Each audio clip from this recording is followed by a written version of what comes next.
इंतहाई अजीब व गरीब और इबरतनाक वाक़या जिसके बारे में बहुत कम लोग जानते हैं। वो दोनों जिस जगह पर गुनाह करने लगे थे वो रूए ज़मीन का सबसे ज़्यादा मुक़द्दस मकाम था।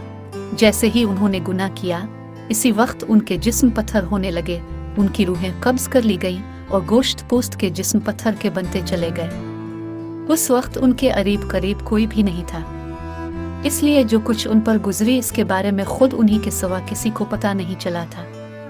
यह तारीख़ का इंतहाई अजीब व गरीब और खौफनाक तरीन वाक़या था।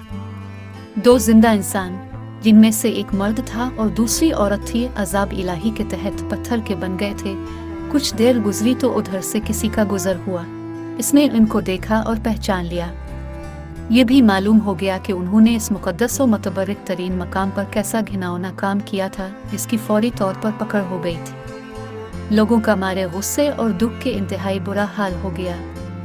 इन दोनों पत्थर के बुतों को निशान इबरत बनाने के लिए इस ज़माने के अहल इल्म और नेक लोगों ने उनको इस मुक़द्दस मकाम से कुछ दूर इसी इलाके में एक दूसरे से काफ़ी लंबे फासले पर आमने सामने नस्ब कर दिया। इस मुक़द्दस मकाम पर इबादत के लिए आने वालों के लिए लाजिम करार दे दिया गया कि इन दोनों के बुतों को जूते मारते हुए गुजरा जाए, ताकि देखने वालों के ज़हनों में उनका किया हुआ गुनाह ताज़ा रहे और वो इस वाक़या से इबरत हासिल करते रहे।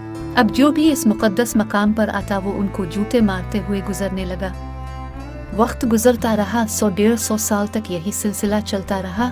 इसके बाद कुछ वक्त गुजरा तो नई आने वाली नस्लों ने आहिस्ता आहिस्ता इन बुतों को जूतों से मारना छोड़ दिया। शैतान ने उनके जहन में ये बात डाली कि क्योंकि ये इबादत का हिस्सा नहीं, लिहाजा उन बुतों को जूतों से मारना ज़रूरी नहीं, बल्कि इसकी बजाय उनको अलामती तौर पर थप्पड़ मारकर गुजरा जाए, जिससे उनसे नफ़रत का इजहार भी होता रहेगा और उनके किए हुए गुनाह का ख्याल भी लोगों के ज़हनों में मौजूद रहेगा। गुजरते वक्त के साथ साथ ये थप्पड़ भी हल्की सी चपत में तब्दील होने लगा और फिर बिल्कुल अलामती तौर पर आहिस्ता से उन बुतों को छू कर गुजरने का सिलसिला शुरू हुआ। शैतान ने एक बार फिर वरगलाया। अब लोग उन बुतों को इस नियत से छूते कि वो उनसे नफरत करते हुए थप्पड़ मार रहे हैं, लेकिन साथ ही दुआ अपनी हाजात के लिए दुआ भी मांगने लगे थे। शैतान ने उनके जहन में बिठा दिया कि अगर तुम उन बुतों को नफरत से छूते वक्त दुआ मांगोगे तो तुम्हारी दुआएं जल्दी कबूल होंगी। यहाँ शैतान की शरारतें देख लीजिए कैसे आहिस्ता आहिस्ता ज़हनों को तब्दील करता है। जब लोगों की हाजात पूरी हो जाती तो शैतान उनको समझाता कि ये हाजत इसी वजह से पूरी हुई कि तुमने बुत को छू कर दुआ की थी। वक्त गुजरने के साथ साथ आने वाली नस्लों की सोच बदलती चली गई और वो अब इन बुतों को छू कर दुआ ज़रूर मांगते थे, लेकिन उनके अंदाज में बुतों के लिए अकीदत और एहतराम आने लगा था। और फिर वो वक्त भी जल्द आ गया जब एक बदबख्त ने इस बुत के सामने उसकी बाकायदा मुनाजात की और उसी से दुआ मांगने लगा।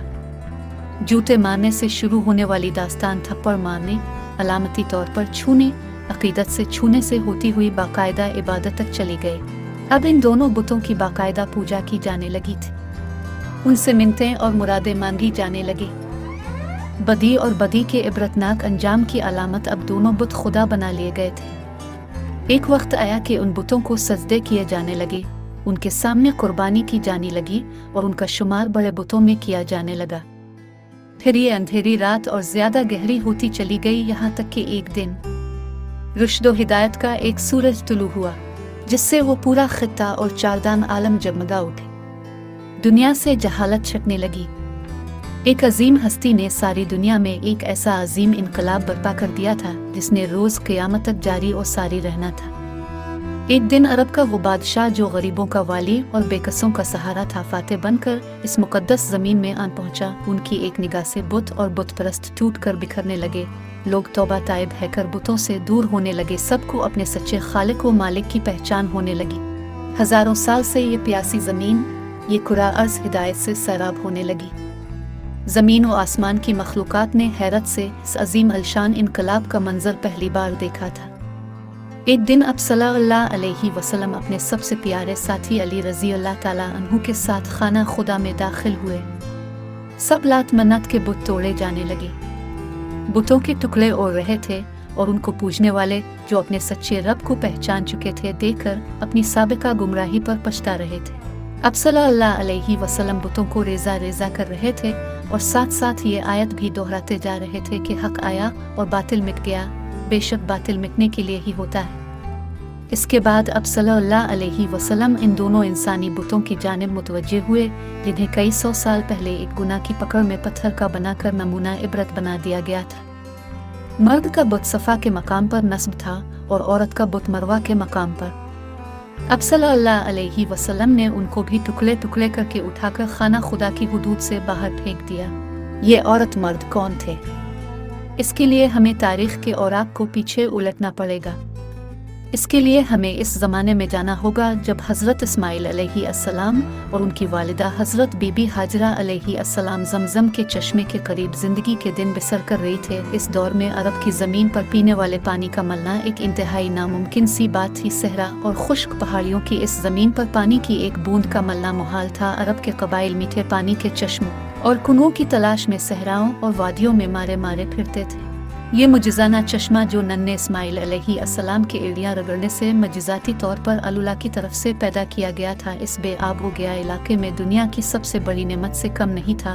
और एक कबीला जो बनी जरहम के नाम से तारीख में मशहूर गे, वो भी मीठे पानी की तलाश में सहराओं की खाक छान रहे था। उन्होंने जब दूर से परिंदों को उड़ते देखा तो उनको खैरनी हुई, क्योंकि सहरा में परिंदों का पाया जाना पानी की अलामत था। चुनांचे वो सारा कबीला इसी जानिब चल पड़ा। उन्होंने जब एक खातून और छोटे से बच्चे को इस ठंडे मीठे पानी के चश्मे के करीब देखा तो वो बहुत हैरान भी हुए, और इस इलाके में जहाँ पानी का नामो निशान तक नहीं था, अल्लाह की कुदरत से एक चश्मे को रवा देखकर बेहद हैरान हुए।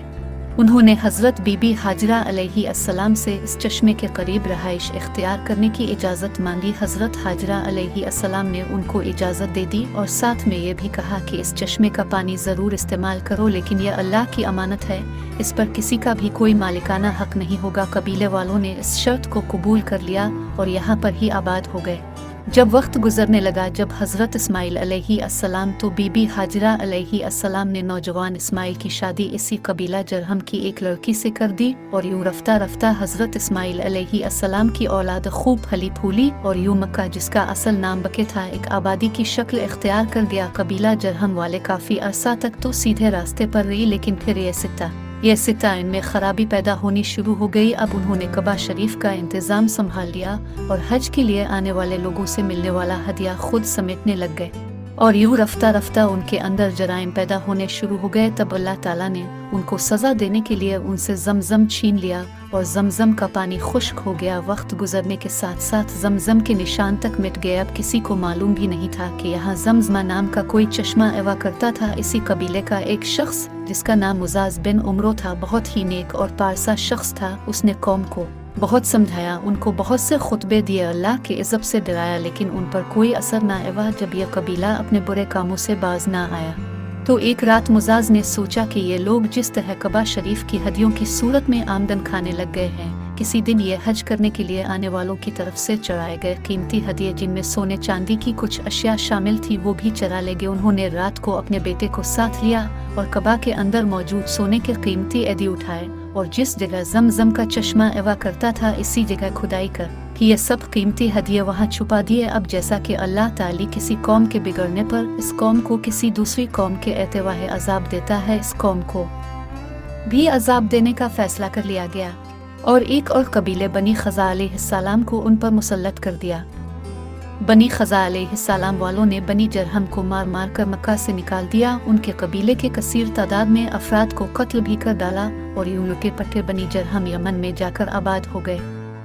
इसी ज़माने में इस कबीले के एक लड़के और लड़की ने जन्म लिया। लड़के का नाम ऐसा बिन यल्ला था और लड़की का नाम नाइला बिन्त ज़ैद था। दोनों जब जवान हुए तो एक दूसरे के इश्क में गिरफ्तार हो गए और उन्होंने आपस में नाजायज़ ताल्लुकात कायम कर लिए। एक बार ये दोनों हज के लिए एक काफ़िले के हमरा मक्का मुकरमा गए। खाना कबा में उनको तन्हाई मुयस्सर आई तो उन्होंने एक कबीह फेल करने का इरादा कर लिया।